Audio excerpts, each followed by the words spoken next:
Hello friends, in this video I will show how to enable Steam Cloud. So open Steam Cloud.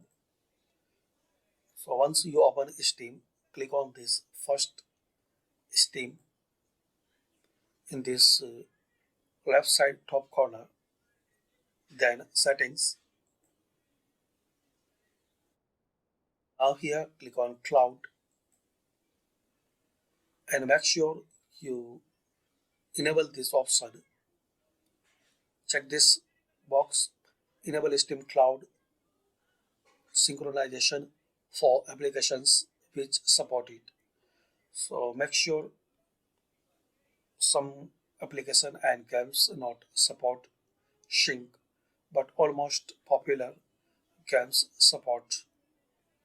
So this is the default setting to enable Steam Cloud. Check this box, then click on OK.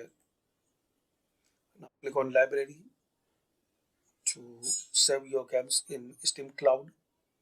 Right click on it, Properties, and here check this box, Keep games saves in the Steam Cloud.